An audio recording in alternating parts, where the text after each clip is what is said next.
Друзья, всем привет, Даниил Медведев. Дань, я тебя на самом деле поздравляю и с турниром, и с финалом. Как-то все, мне кажется, неплохо достаточно сложилось. Какое у тебя было послевкусие? И если мы говорим конкретно про финал сегодняшний с Яником, есть ли какие-то решения, которые ты принял на корте, особенно в первом, может быть, сете или во втором на тайбрейке, о которых ты жалеешь сейчас? Жалеешь нет, но как бы нет, когда ты проигрываешь, неважно, как ты играл, послевкусия победы никогда нет. Что играл неплохо, что это может что-то дать на следующий турнир, возможно, но тоже я уже в таком возрасте, что когда тебе 20 лет, и ты там хорошо сыграл против Яника, как Фонсека, может быть, сделал, это такой буст, что на будущее. Для меня, тут уже как бы надо было стараться выигрывать, что, естественно, старался делать, но у меня не получилось. Но вот то, что вообще я так сыграл хорошо турнир, обыграл Карлоса, вот это, конечно, да, это буст такой уверенности на будущее, на будущее, потому что остался один турнир на харде, то есть больше буст уверенности на Майами, потому что потом грунт, потом трава, там уже все заново, это другая часть сезона, поэтому надеюсь, что в Майами, если я смогу показать такой же хороший теннис, как здесь и в Дубае, то может быть хороший результат. То есть у тебя прям нету стопроцентной уверенности внутри себя, что ты сейчас на каком-то уровне, то есть смотри, для зрителей, для нас, мы наблюдаем, что Медведев образца там 19-20 года на равных сражается и с Карлосом, и с Яником, и есть реально шансы, и мы все вот в усладу говорим, что праймовый Медведев, здравствуй. Я знаю, что ты это не любишь слово, но вот это у нас как бы в головах. А у тебя-то внутри, то есть это тебе не дает такую вот уверенность, как в 20-х, в 19-х годах? Дает, но даже в тех годах это всегда может уйти на какой-то турнир, как было в Дохе и в Роттердаме, по различным причинам, их может быть очень много.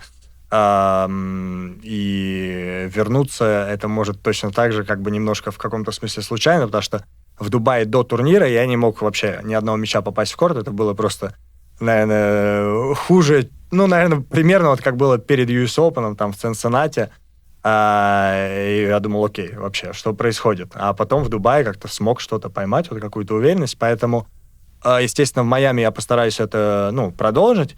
И обычно у меня получается, как бы, когда я поймал эту волну, но опять же, если смотреть и 21 год, и 20-й, и 19-й, и 23-й, то бывали и матчи, и турниры, и моменты, когда это все пропадало. Поэтому просто надо продолжать работать, стараться. Чем больше ты сможешь ловить такую волну, как здесь и в Дубае, тем выше ты будешь в рейтинге, тем больше у тебя будет шансов обыграть Карлоса, Яника и других крутых игроков. И, естественно, это то, что я постараюсь сделать конкретно вот в Майами на следующей неделе. А у тебя есть понимание, в чем ты хуже сейчас, чем Яник и Карлос? И хуже ли ты хоть в чем-то? Если брать вот сегодня и вчера, то, наверное, не во многом. То есть, может, даже в чем-то лучше был Карлос, и Яник, наверное, я лучше него ни в чем не был, но был просто близок к его уровню. На нашем человечестве. Я лучше, чем Карлос подавал, но Яник подавал намного лучше меня сегодня и намного лучше всех вообще, с кем я играл в этом году. Слева я там хорошо бил, может, даже лучше Яника. И в розыгрыш, в принципе, у нас была борьба, но он подавал очень хорошо, и это, скажем так, давит на тебя, ты устаешь, и я думаю, это примерно тоже было и у Карлоса вчера. Поэтому... В чем они лучше, это в стабильности, в том, что они так играют весь год, у меня больше бывают провалы, то есть я всегда говорил, что чтобы их обыграть, ты должен быть на своем лучшем уровне, на котором я был вчера и сегодня, а они должны быть, может быть, чуть-чуть не на своем лучшем. И я не знаю, что Яник думает о своем уровне сегодня. Карлос как бы был вчера не на своем лучшем, но это нормально, теннис ты не можешь всегда играть на лучшем уровне, то есть у них... Этот уровень, он намного чаще, чем у меня в течение сезона присутствует. Я вчера, когда смотрела за тобой на корте, я была поражена твоей скоростью и вот физической вот этой историей. Очень боялась, что сейчас все в третий сет перейдет, и думала, хватит ли Медведеву сил или нет. Расскажи немножко про физику свою, потому что мне кажется, что в этом аспекте, за эту предсезонку, ты прям, как немножко пересобрал себя. Плюс у тебя новая команда, насколько я поняла, тоже много внимания именно этому уделяете. К сожалению, в теннисе так сильно все связано, что ты не можешь дать чему-то одному предпочтение. Вот, без фамилий, но в принципе, есть игрок сейчас, он раньше физически был не особо сильный, и, казалось бы, вот если его завести вот в длинные розыгрыши и все такое, то, в принципе, он может устать, и матч может пойти так, как ты хочешь. Он стал лучше играть, и не занимаясь особо физически, стал лучше просто в 10 раз физически. И это к тому, что, да, понятное дело, я всегда работал, то есть я всегда верю в работу на тренировках, работу там, когда тебе тренер говорит в зале, когда тебе тренер там говорит, я не знаю, растяжка и так далее. То есть доверять команде, за счет этого становиться сильнее физически, но оно все очень сильно связано, то есть когда ты себя чувствуешь хорошо, как я себя чувствовал здесь, физически ты себя сразу чувствуешь лучше, бегаешь ты лучше и так далее и тому подобное. Поэтому оно все вместе, но я рад, что сейчас все работает, и будем продолжать в том же духе. У тебя вчера не было сомнений в теле своем? Что ты... Сомнения есть чуть-чуть всегда, но, допустим, они могут быть в обе стороны. Я сегодня думал, вдруг Янику все-таки станет жарко. И ему было жарко, и мне было жарко. Но он не сломался, как иногда с ним бывает в жару. И примерно то же самое, что, да, у меня тоже бывает, что в жару я могу, это не то, что сломаться, а устать. И поэтому наверняка Карлос там тоже мог про это думать вчера, у меня точно так же не случилось. Поэтому было ли тяжело физически, понятное дело, да, но им тоже было тяжело, и тут уже идет вот эта борьба и физическая, и моральная, и теннисная. А расскажи, пожалуйста, про тайбрейк второго сета 4-1. Достаточно большое преимущество. Что у тебя именно на этом тайбрейке не получилось? Да, мне кажется, на 4-0, кстати, обидный был розыгрыш. Была вторая подача, я неплохо принял и был в розыгрыше. И это, наверное, единственный розыгрыш, где я мог чуть-чуть побольше зацепиться на 4-1. Вторая он забил на вылет, без шансов. На 4-2 не повезло очень сильно. Трос задел такой... может, я бы и не задел, может, он обвел, но обидно, что задел трос. Хороший розыгрыш был. Потом я уже не помню, на 5-4 он сумасшедший розыгрыш сыграл, бывает. То есть это, естественно, обидно, но это теннис, это бывает, и тут уже ничего не сделаешь. Томас очень хорошо сегодня слышно было. Он тебе подсказывал, во-первых, он тебя хвалил и говорил, что нужно входить в корт, особенно на приеме.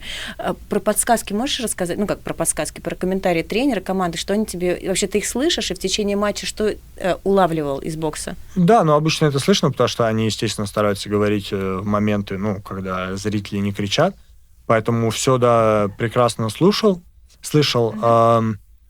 Старался что-то, ты подсказки тренера. Я, по крайней мере, такой человек, но я думаю, в принципе, почти все теннисисты. Ты их не можешь, потому что все равно ты на корте, и тренер это знает. То есть он тебе подсказывает со своей стороны, но он знает, что решать будешь ты, и выполнять это будешь ты. То есть нет такого, что он тебе там сказал, говорю фигню, допустим, на следующий прием постарайся на вылет. Это нет такого, что такой, все, окей, следующий прием на вылет. Ты тоже стараешься оценить обстановку соперника, веришь ли ты его подсказке. Но сегодня то, что он говорил, я старался делать, но там тяжело было с такой подачей Яника. Но, в принципе, работая с Томасом, с Роханом, мне нравится, что они говорят, и то есть я прислушиваюсь. Как у вас обычно после финалов, вообще после матча идет какой-то разбор, или сейчас тебя лучше не трогать, и ты хочешь просто... Я думаю, оно как пойдет. То есть иногда прям после матча можем что-то обсудить, иногда бывает такое, что можно и вообще ничего не обсуждать. После такого матча, пока не обсуждали. А что там обсуждать? Что я мог сыграть лучше на втором тайбрейке? Да. Но это не будет такого, что завтра мы начнем там из корзины играть справа, и на следующем тайбрейке с Синером я сыграю лучше. Поэтому, наверное, что-то обсудим. Он же улетает, Рохан будет в Майами, поэтому, наверное, сегодня вечером чуть-чуть что-то поговорите, да? А в завершении, получаешь ли ты удовольствие сейчас от самого себя на корте и в соперничестве таком прям супер горячем с Яником и с Карлосом? Получил ли я удовольствие от своей игры в Дубае и в Индиан Уэллсе? Да. Получал ли я удовольствие от тенниса? Ни в коем случае ответ не нет. Но ответ да, он тоже не факт. То есть это что-то уже... Я люблю работать, люблю свою работу, которая является теннис. Я люблю побеждать. Доставляет ли мне это удовольствие? Удовольствие такое странное понятие, что я бы сказал да, но не в том формате, каким его представляют люди, удовольствие. То есть оно больше я не могу лучше объяснить. Скажем так, приятно, что когда твоя работа, то, что ты делаешь, работает. Работа работает, масло масляное. А прям удовольствие, это Вот раз в год выезжаешь на карте поездить, вот это удовольствие. Десерт где-то съел, вот это удовольствие. А это уже немножко другое. Это больше приятно, когда вот получается хорошо работать. Как премия на работе. Знаешь, 13-я Ну зарплата. да, как бонус. Как бонус, действительно. То есть ты стараешься, ты работаешь, и как бонус, когда у тебя получается, и ты выигрываешь, это отличный бонус. Но почему нет такого удовольствия? Удовольствие, оно очень сильное, когда выигрываешь турнир. Вот здесь действительно есть удовольствие. Потому что было ли у меня удовольствие вчера от победы Карлсом? Да. Но ты обязан уже думать про следующий матч, рекавери, физио, так, лечь спать, что я утром позавтракать, выпить все, что нужно, витаминки. И как бы тут это такое удовольствие, оно на грани. А? Когда выигрываешь турнир, какое-то удовольствие есть, да. Да, это в том числе 30, наверное.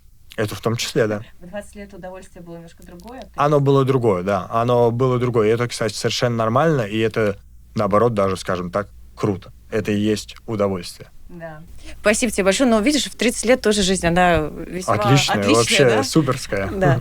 Друзья, поздравляем Даниила Медведева с этим турниром и успехов тебе в Майами. Спасибо. Спасибо, Дань, большое. Спасибо.